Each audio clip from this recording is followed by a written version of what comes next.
唐教育长，这是何意？你有证据证明是我邵某人拦的吗？邵某人一向严守空军训条，对空军走私案绝不敷衍了事。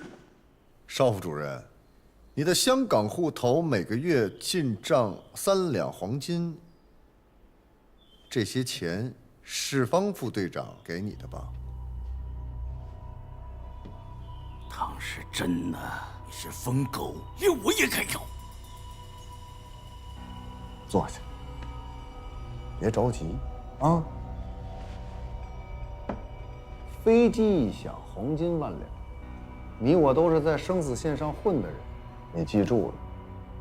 我唐时珍认的兄弟，我一定护着。要不然校长夫人多次在找这个炮灰，你不照样是安然无恙吗？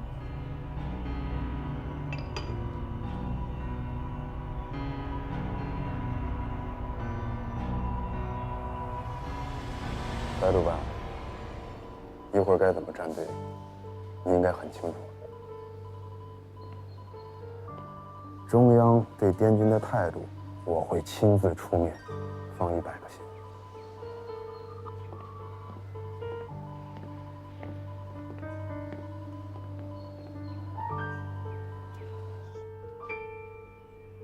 唐时珍，你固然是个好说客，但是你没有投票权。2比1，你输了。你们知道我前些日子去了重庆，黄主任的手谕不是这么好拿的。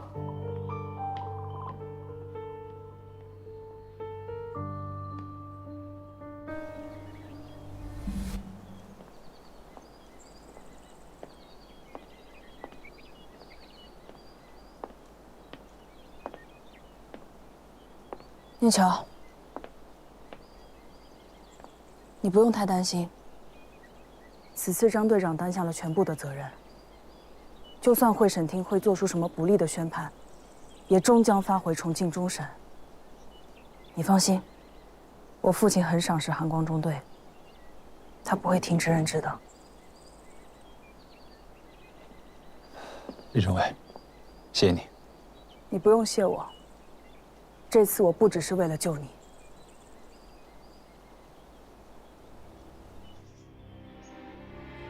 你越是纵容张启，张启总有一天会成为你最大的祸事。我只是想送你4个字：养虎遗患。报告，教育长，几点？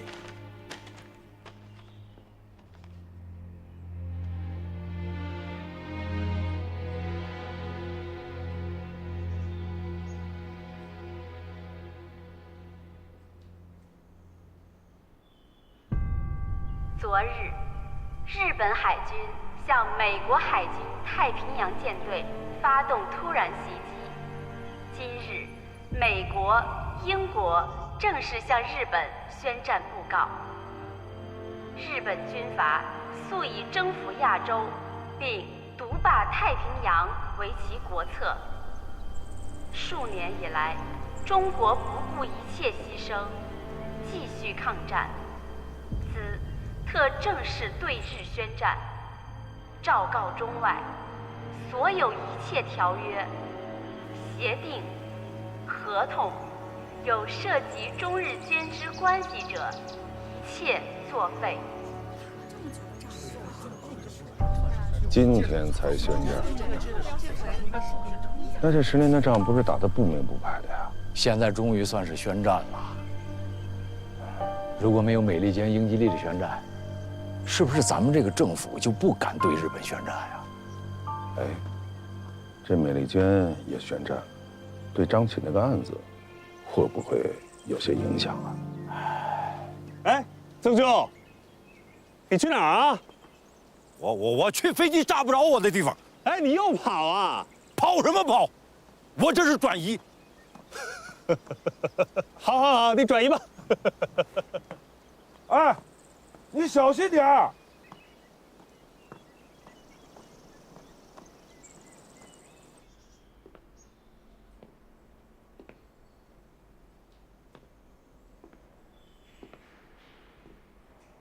张启，军委会判决结果下来了。我父亲跟我说，美国志愿队将会改组，我方战斗人员组成的战斗机和轰炸机各一大队，并入美国第23驱逐机大队，受美方指挥。美国会在3个月内提供298架战机，也就是说，我们有飞机，也有飞行员了。你说，不再需要航空中队，不再需要队长了，是吗？念桥，有一位大人物的座机需要位副机长，你要不要考虑一下？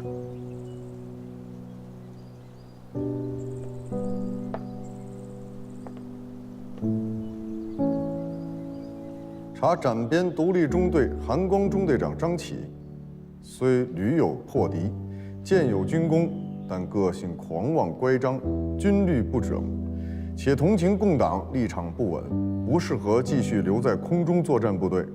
自即日起，保留军籍，取消军衔及职务，转入本校机械科，继续接受内部政训审查。韩光中队各队员并入其他大队，现役霍克3战机逐批退役。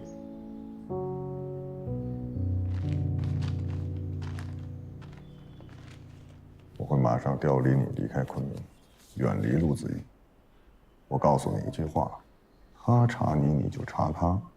他这个人也不干净，一查就会倒。如果你查到证据，告诉我，我绝不会放过他。是。张启遵令。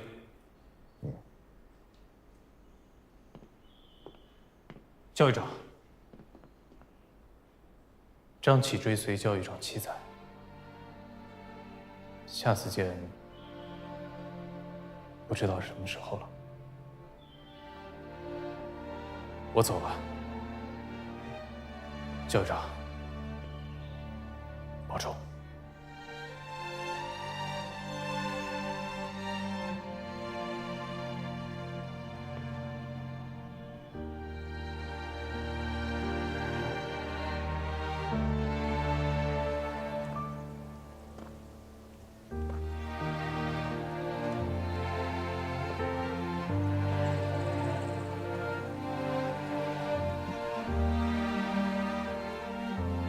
老伙计，你也要退役了。什么时候咱们再最后飞一次？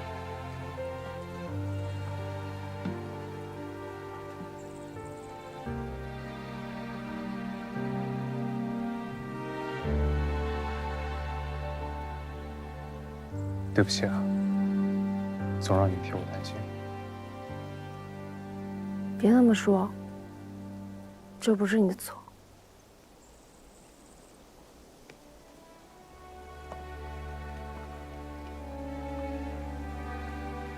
你的伤还没有好完全，天气还这么潮湿，这一次能不能让我陪你去啊？我会洗衣做饭，我可以照顾你的。只要我还在，所有的家务都只能我来做。我要我的海棠，永远是那个快乐的。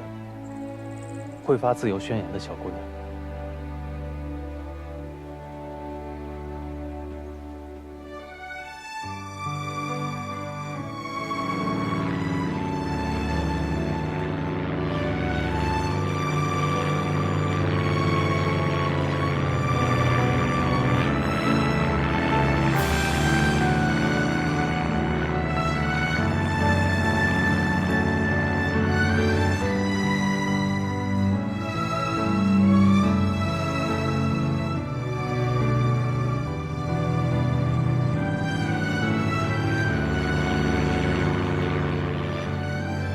张启哥哥走了。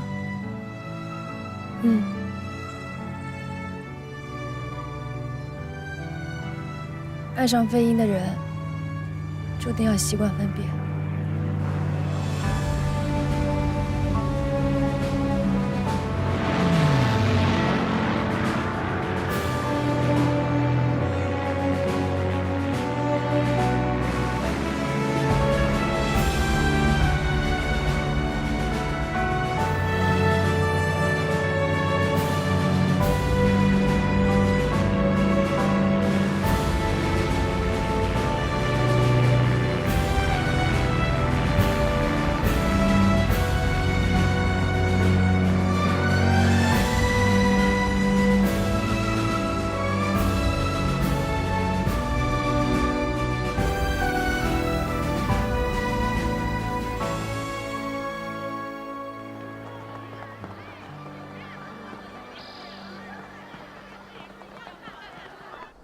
一寸山河一寸血，10万青年10万军，10万青年10万军。同学们，富华大学自北平南迁以来，一直以治学为己任。当下战火虽残酷，仍不可放弃治学啊！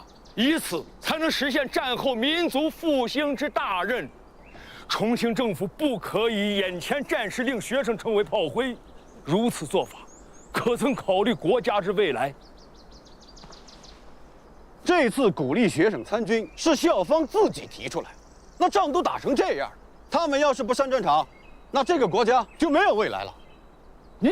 同学们，重庆政府热衷内战，因此，学校这次推荐大家去的是阿尔法部队进驻缅甸作战，或是参加同一团，随同美国航空队做随军翻译，同为参军，其结果怕是不同。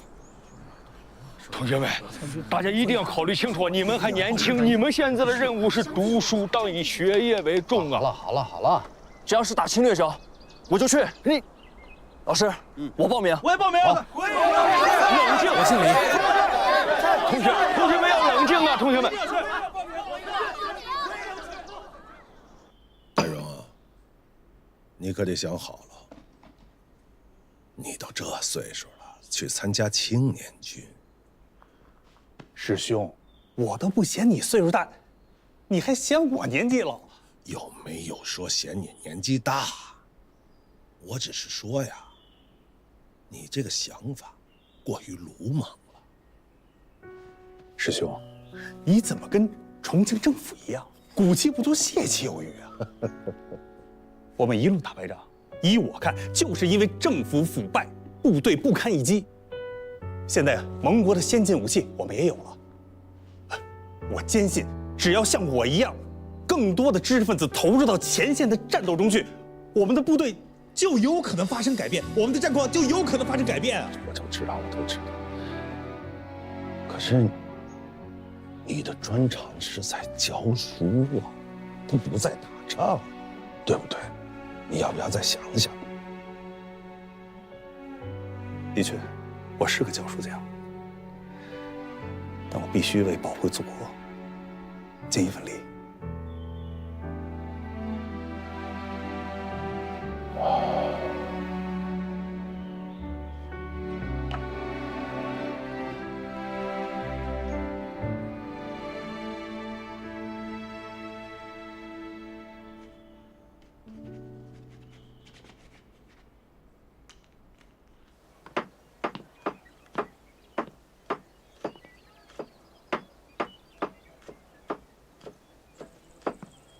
老同学，花来了。你又送花来了。哎呀，今天这花真好看。对了，你哪天走啊？明天走。这么着急？嗯。等一下。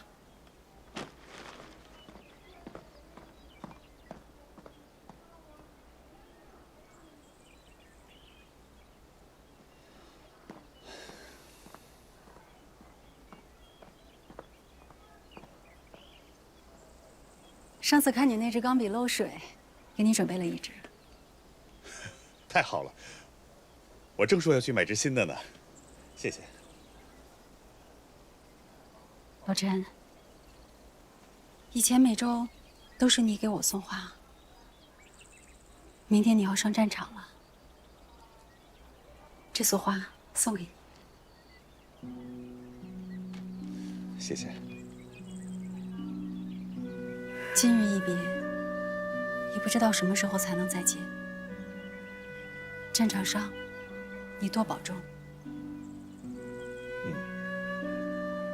老同学，我对你的情感和对祖国的情感是一样的，无所求，只字不语。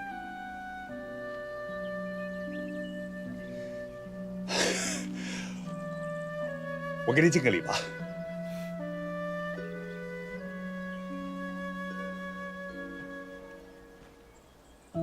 再见了。再见。再见。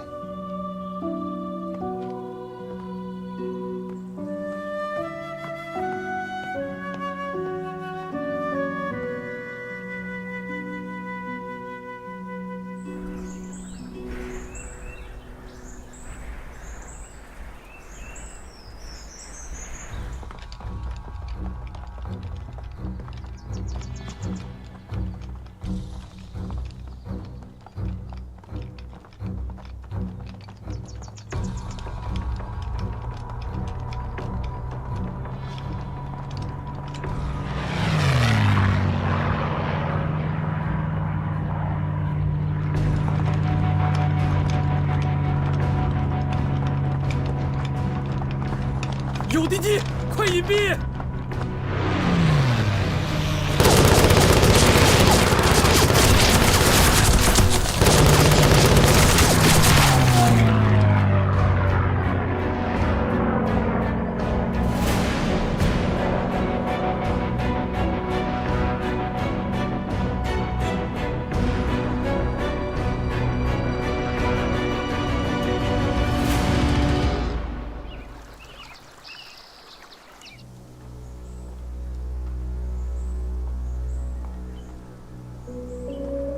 张富贵儿，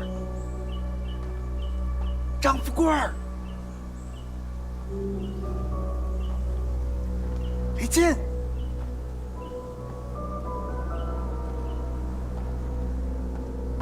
李进，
别动！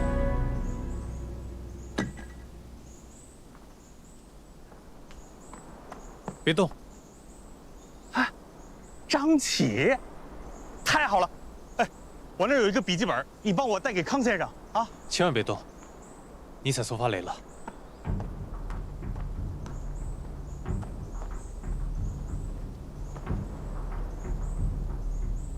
保持脚部的压力。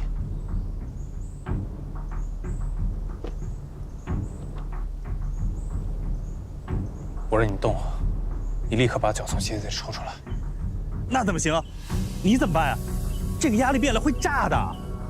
我数到3你就抽。1、2、3。把皮带脱下来。哦。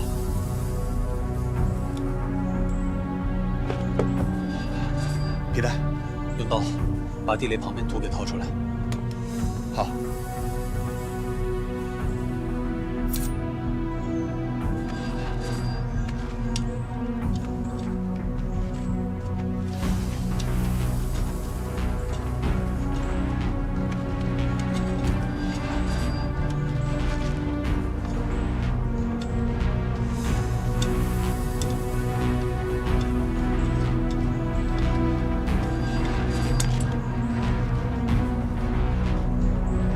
好了。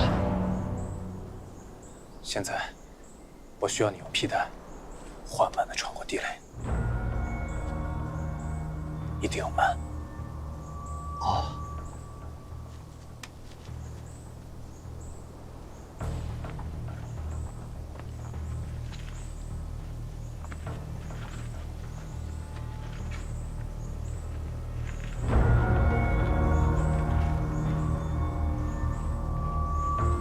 穿过去之后，用皮带给地雷施加一个压力，这个压力一定要足够大，少1分，地雷都会炸。能不能做到？能。我能。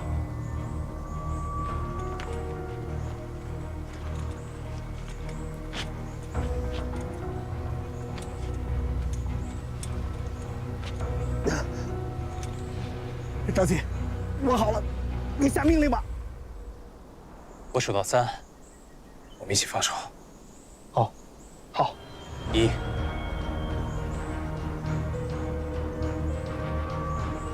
2、3。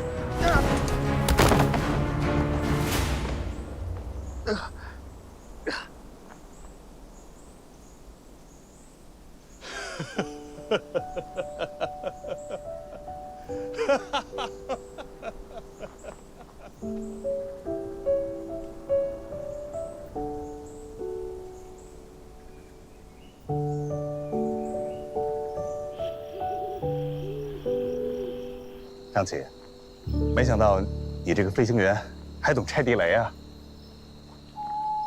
我现在已经不是飞行员了，是机械师。修了快3年飞机了，所以手脚还算灵活。而且以前我专门研究过速发雷。你怎么来滇西了？说来话长了。哦，对了，您身上有奎宁吗？怎么了？是病了，还是上次的伤没好？不是我用，是别人。是谁要用奎宁啊？喝水。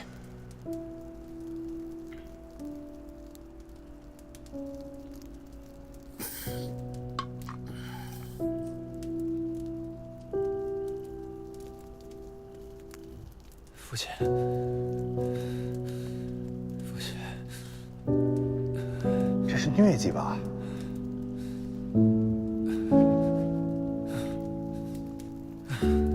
我也没有奎宁，这病可不好治啊！你们这是怎么回事啊？1个月前，来，这驼峰路线还是能分点好东西的。还飞吗？不飞了，我已经申请调回中北混合大队，今后啊，咱们俩用在一起了。那你的座机，我来负责，靠你了。对了，我们已经拿下了巴莫，中印航线夺回来指日可待了。现在最关键的是盟友，一旦拿下，中印公路和滇缅公路便能接通，中印输油管便能通油，作战燃油我们以后再也不缺了。想当年，黎中尉让你给大人物当副机长，你不愿意，反倒是去飞了3年生死驼峰。3年，好记不记得？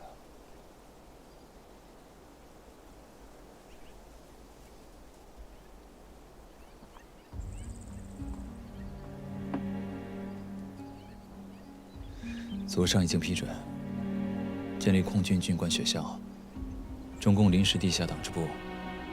我接到命令，过来跟你会合。虽国军遇湘桂大溃败，丢失了146座城市，7座空军基地，然莱特湾海战，日本大溃败，丧失了作战能力，后方滇缅印战场，我军反攻，效果颇丰。所以我们现阶段任务就是协助国军燃油工程，保障空中力量，夺回制空权。说起燃油，上个月，芷江一架 P51两两53返航途中发生燃爆，击毁人亡。3年来，加上428空战，这是第25起。我检查了油箱残骸，发现防爆剂是美国 Cox 公司生产的，性能很稳定。但是为什么还会发生燃爆？究竟是防爆剂的问题，还是燃油本身的问题？我做了调查，发现这25起事故中有一个共同点：所用的燃油都是从一家叫做长荣的贸易公司从缅甸静安油田进口的。又是静安？对，又是静安。他们用低价的低辛烷值燃油冒充高价高辛烷值燃油，赚取巨额的差价。如果是真的，那即使防爆剂没有问题，咱们的战机也可能会发生燃爆的危险。所以你的意思，并不是我爹算错？对，我反复计算过，先生不可能算错。我现在还没有查到静安油田的所有权登记，但是我查到了另外一件事情，这家长荣商贸的总经理叫陆兆明，这个人是陆子怡堂弟。陆子怡，又是他，你有什么想法？长荣商贸今年6月解散了，国内最后一家油库也发生了爆炸，我没拿到样本。我怀疑，这家长荣商贸换了一个壳，继续给咱们的战机提供燃油。如果是这样，那像西山号，还有2253这样的事故，还会发生。如果真是陆子怡捣的鬼，那么就要取回燃油样本进行分析，得去一趟静安。我本来要飞红石，我明天补一份申请，我们一起去静安，明天就走。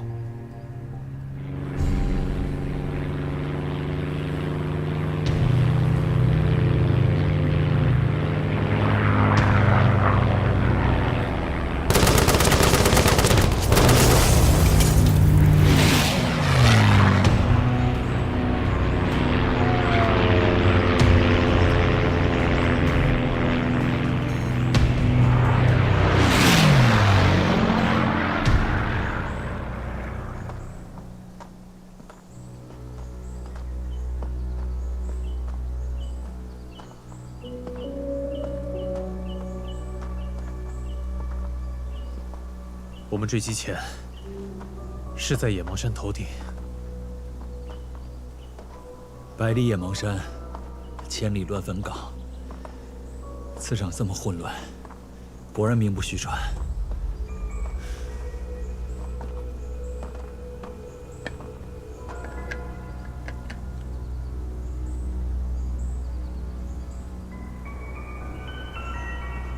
又回到老位置了。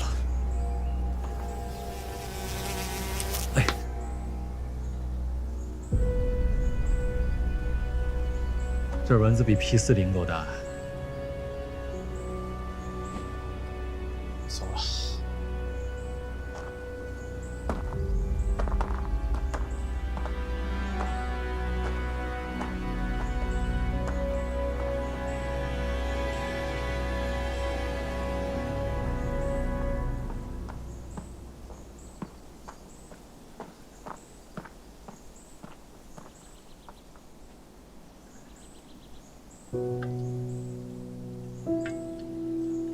哎，好点了吗？这是恶性疟疾，这病我知道，还会复发的。咱们在哪儿啊？啊，对了，我包呢？在这儿，给先生的资料。保护好的。你先休息，一会儿咱们再出发。好。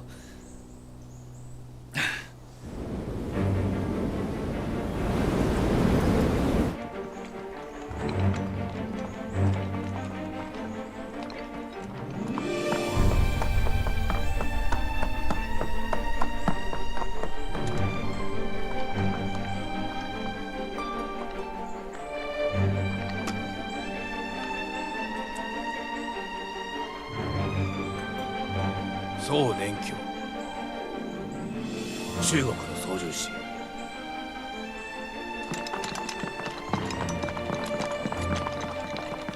あそこだ！殺すな！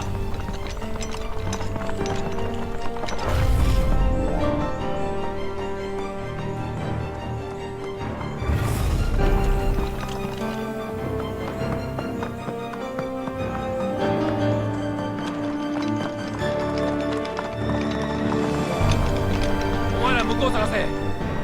あとはついてこい。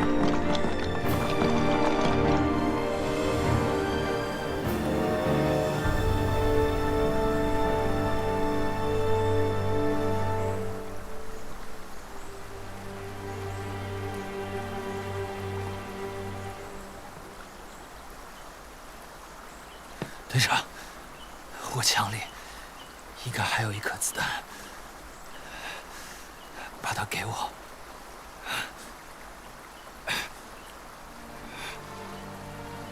没想到你还清醒。给我。的给我，给我，把枪给我！中国无被扶持空军，还没到最后一刻，怎么能轻言牺牲呢？张卢同志，张卢同志，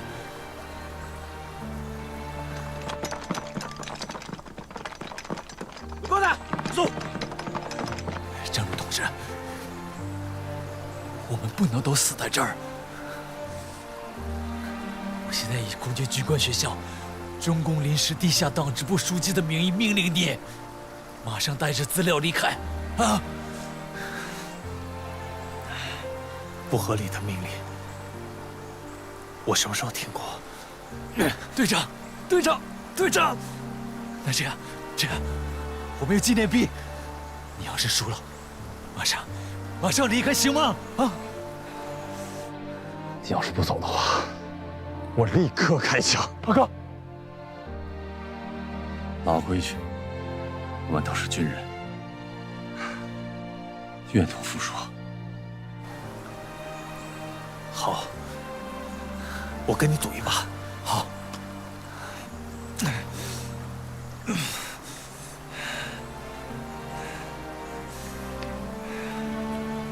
这是二哥的纪念币，你帮不了我，用我的。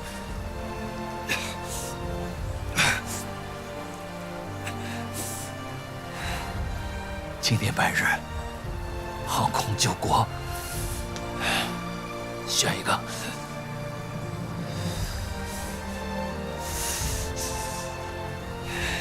好吧，好，我选。没得选。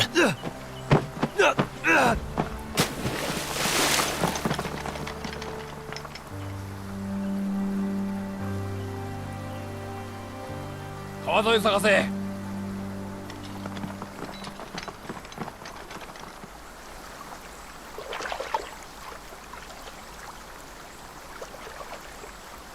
宁乔，没事了。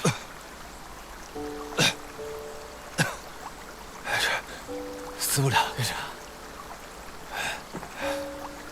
你可真行。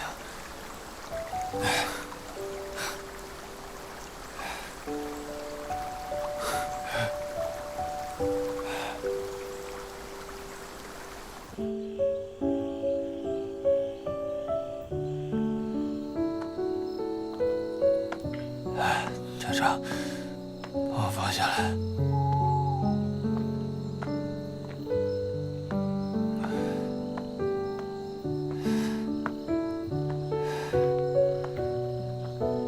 你为什么不听命令？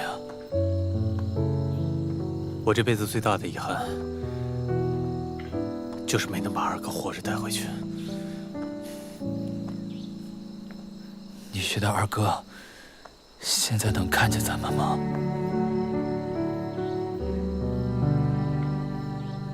能。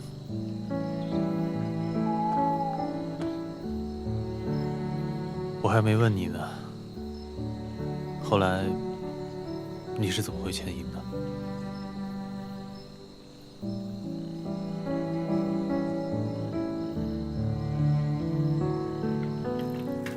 燕桥哥哥，你喜不喜欢我？我喜欢的。那是哥哥喜欢妹妹那样，还是启哥哥喜欢海棠姐那样？钱呀，其实我还没来得及跟他说答案。如果我们能活着走出野芒山，我一定会告诉他的。是啊。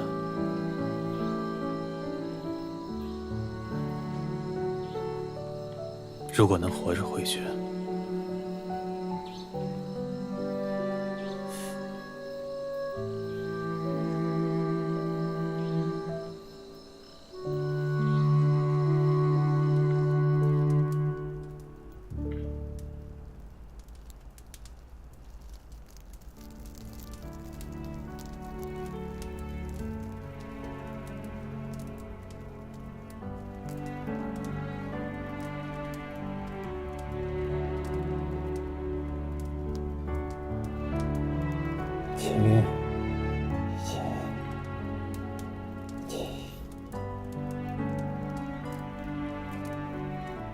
这可怕的时间呐，他们在我的记忆里，还都是一群可爱的小孩子。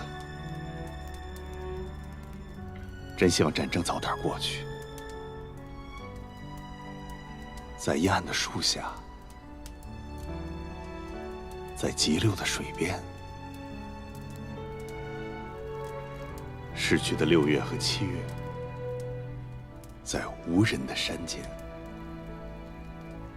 你们的身体还挣扎着想要回返，而无名的野花已在头上开满。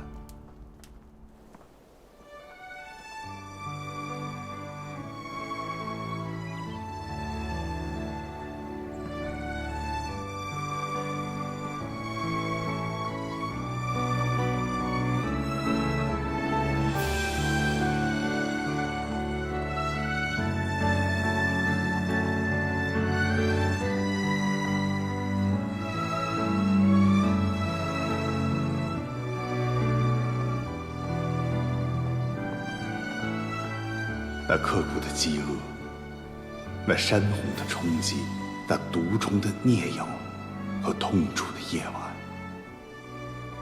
你们受不了，要向人讲述。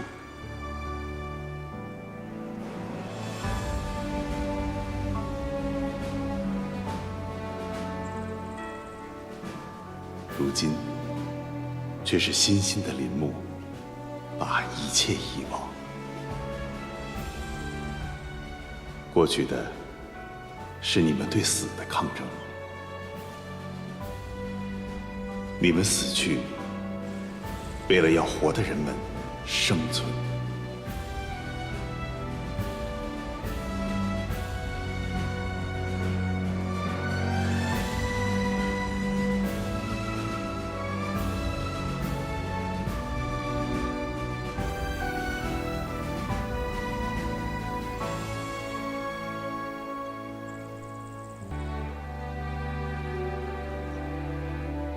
这是滇西战役的少年兵，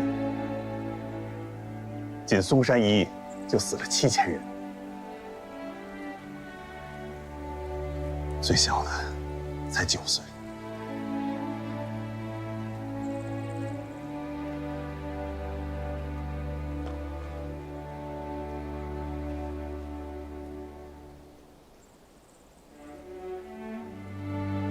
在那被遗忘的山坡上，还下着密雨，还吹着细风。没有人知道，历史曾再次走过，留下了英灵，化入树干而滋生。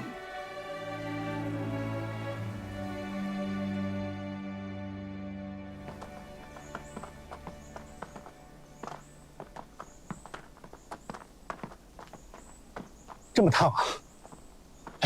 有人！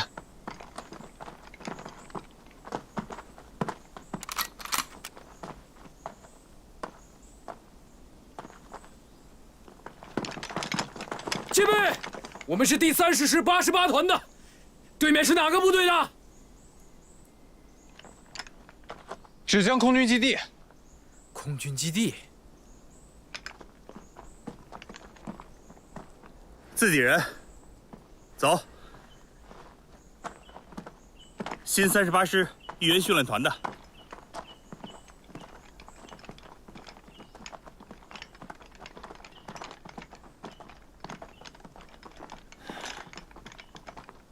这是我们郑连长。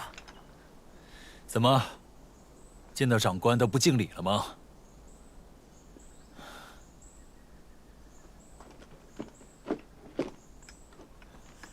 长官好！长官好！长官好！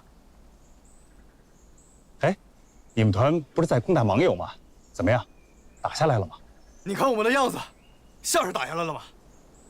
我们被日军56师团伏击了，300个兄弟，就剩几十个了，跟大队也走散了，进了这天杀的野芒山。野芒，这天也忙，这地也忙。听说当年杜将军9000人马陷落此处，最后也就3000人马走了出去。呸！咱们哪能走不出去？你们那边有路吗？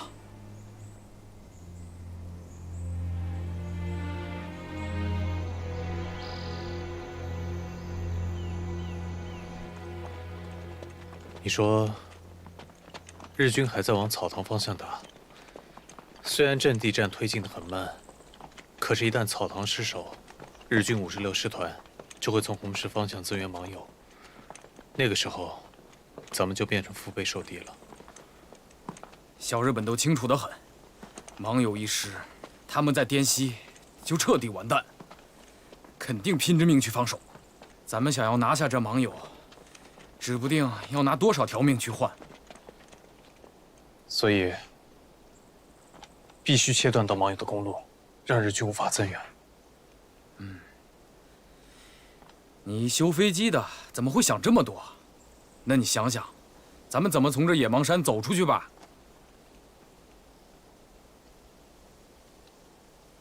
兄弟，我看你是个聪明人，我跟你说句实话，你那长官啊，怕是活不成了。你带着他一辈子也别想走出这野芒山。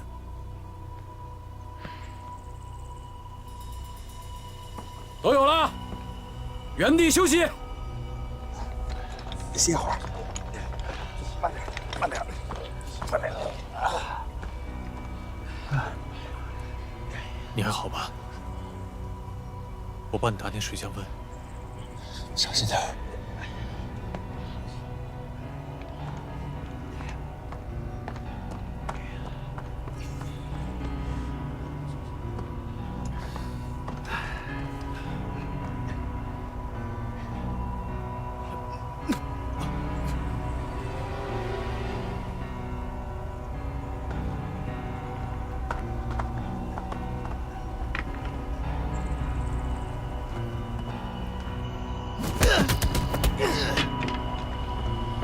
饶继荣，你冷静点儿！来呀，你们一起上！要死一起死！饶继荣，把刀放下！我不是饶继荣，你们嫌我累赘要我死，行，但死也得死个明白。我是王君言。你怎么得罪这位王兄弟了啊？你一路上抬着他，给他水，给他粮食，还不够仗义吗？啊！把刀放下，啊！有话好好说。对，都是一场误会。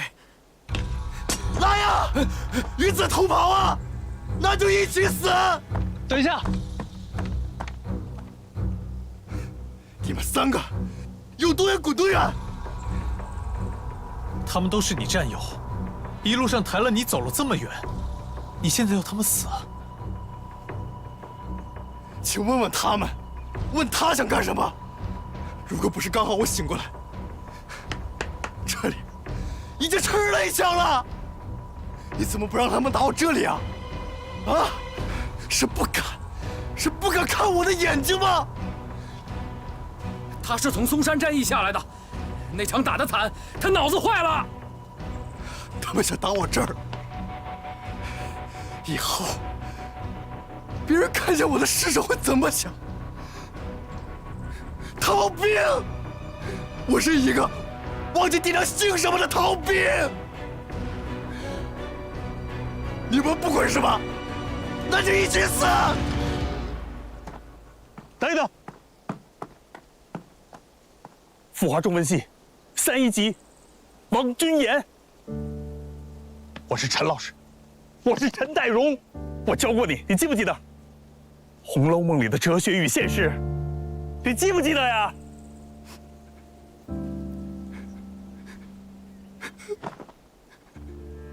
陈先生，陈先生，君言，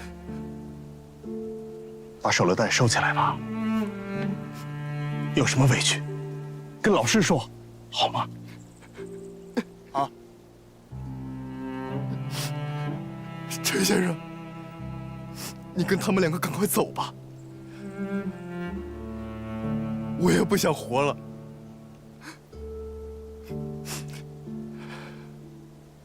我不是王君言，我是饶继荣。你给我的父母带句话，就说儿子不孝。为什么改名字？我自愿从军的。一入军，花名册上登记的就是饶继荣。一开始我还以为弄错了，到后来才知道，我们几个都是被兵头拿去顶有钱人家子弟的从军令。我们88团的，有1/3都是这样。可你如果在这儿死了，你的爹娘永远都不知道你因何而死，也永远没有人知道你到底是不是逃兵。你愿意就这样死得不明不白吗？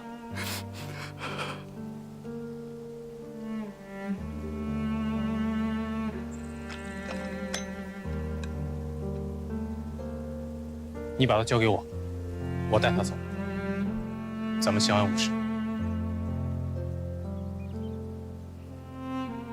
好，你跟着他走，你跟着你们老师走。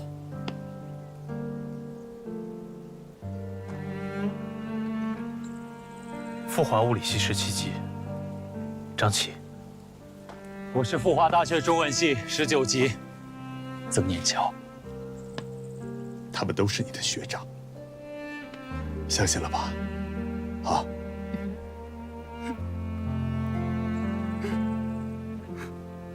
哎，军言，左边路，带你的人走。长官，枪还我们吧！带你的人走，这是命令。走。好，这枪送你了。我们走。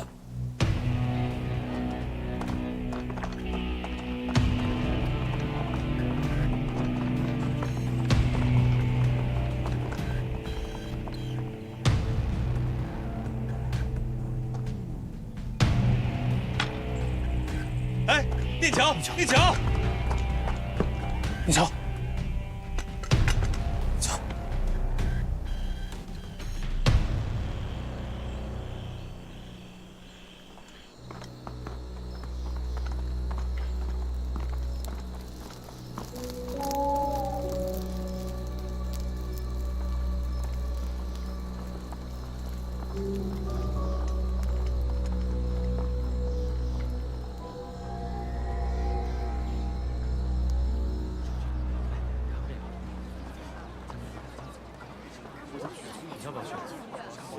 我想去。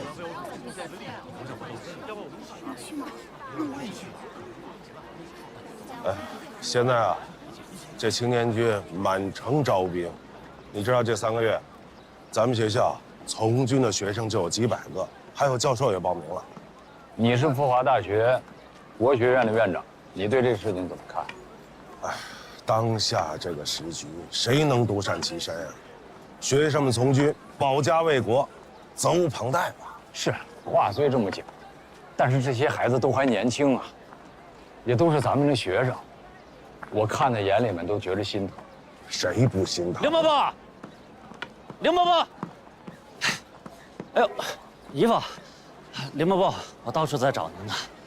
哎，你不是去滇缅公路采访了吗？怎么回来了？啊，你找林伯伯。谁说我没有给你钱？我从田间出生入死回来，你跟我要钱？我们打人了！哎，揍他！揍他！哎，别着急，你怎么能打人呢？你们家里没有父母兄弟啊？太没人性了！你是谁？长官，有话好好说啊！这位是富华大学的教授。教授啊？对对对，我打的就是教授。哎，你怎么打人的？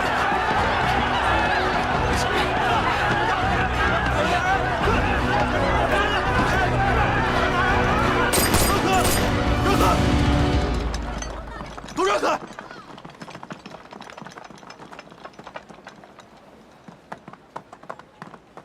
林先生没事吧？警长，他们刚才打人。你们干嘛的？为什么要打人？你谁呀？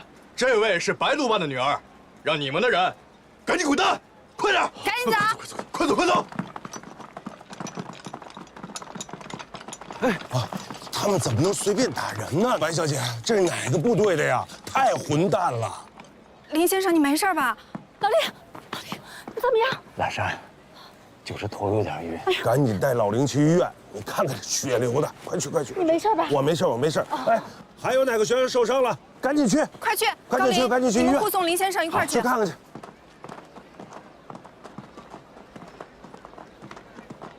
快去！这都什么事儿呀？麻烦白小姐，带我去查出他们是哪个部队的，我要去找他们长官。寒光中队曾念桥，怎么会在你这儿？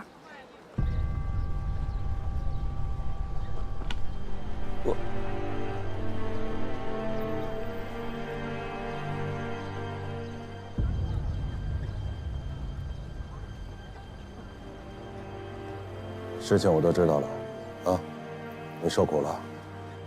你呀，能够逃出来就是万幸了。这日本人太无耻了！欲救二人性命，需停止出版印代历法考，并赴滇西之会。这么说，这封信是冈山新一写的。你怎么遇到他的？你准备怎么给他带信？这事儿吧，真的说起来话就太长了。但是我觉得现在最重要的不是救念桥出来吗？你说的什么混账话？张启就不救，张启就不要紧吗？不是姨父，我不是这意思。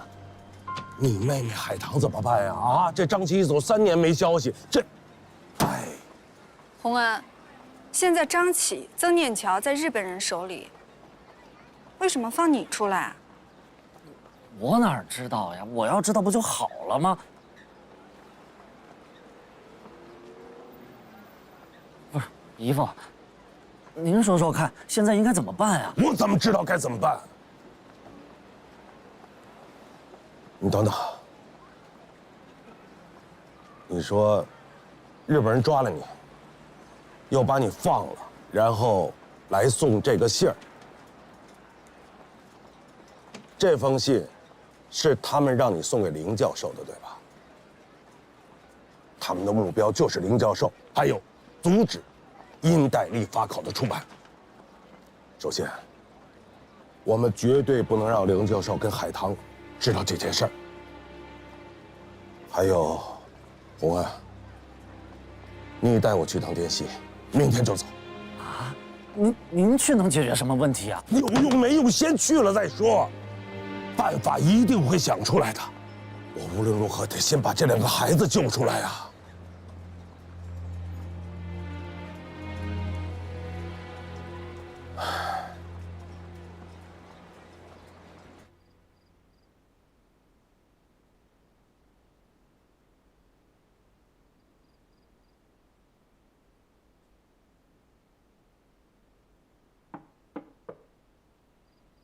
爸，怎么还没休息啊？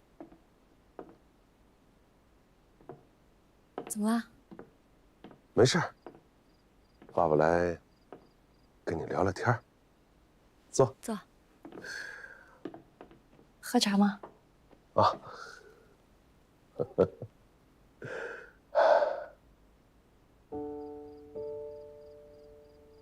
海棠。这几年，爸爸一直欠了你一个道歉。啊，当时，爸爸不该擅作主张，把你的志愿给改了。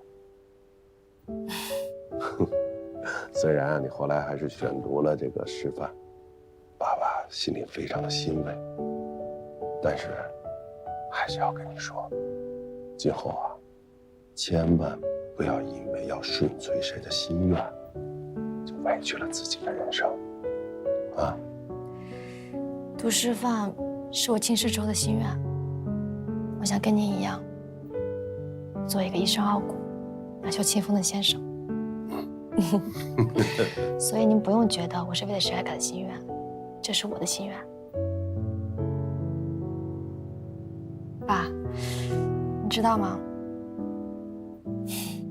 小时候啊，我总觉得只要是跟父母作对，就是自己变得有力量了。长大之后才知道，是您跟妈妈的宠爱，我才可以这么调皮任性的。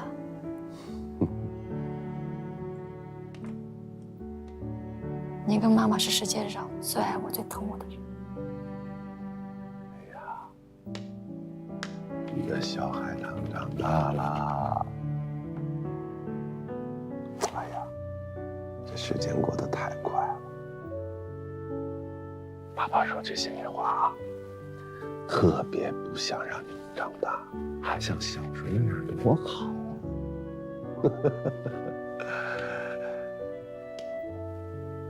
啊！不管你长多大，都是爸爸的心头肉。必须的。你是家里的长女，假如我是说假如啊，爸爸哪天不能陪在你们身边了，你一定要把妈妈和弟弟照顾好。怎么突然这么说？嗨，就聊天聊到这儿了嘛。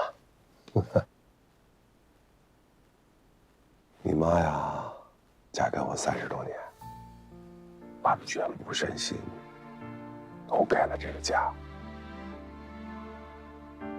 没错，她不识字，但是她人心识大体，疼你们姐弟俩，都错。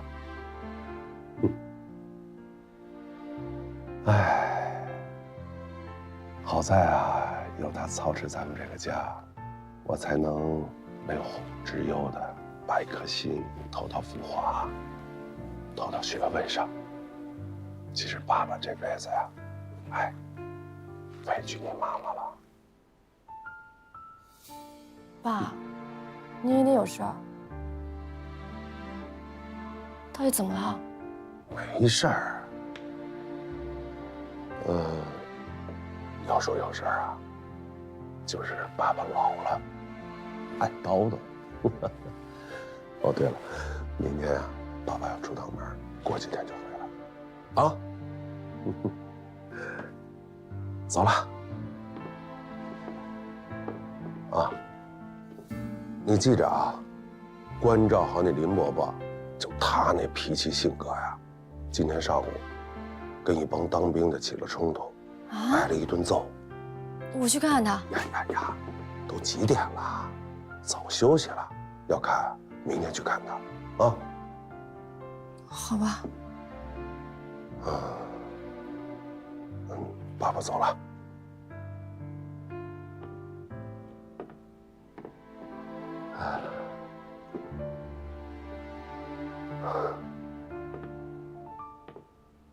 让爸爸抱抱。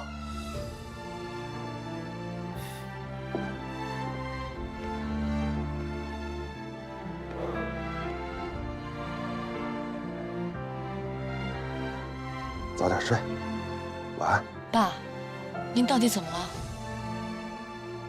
老了呗，爸爸多愁善感了。早点睡。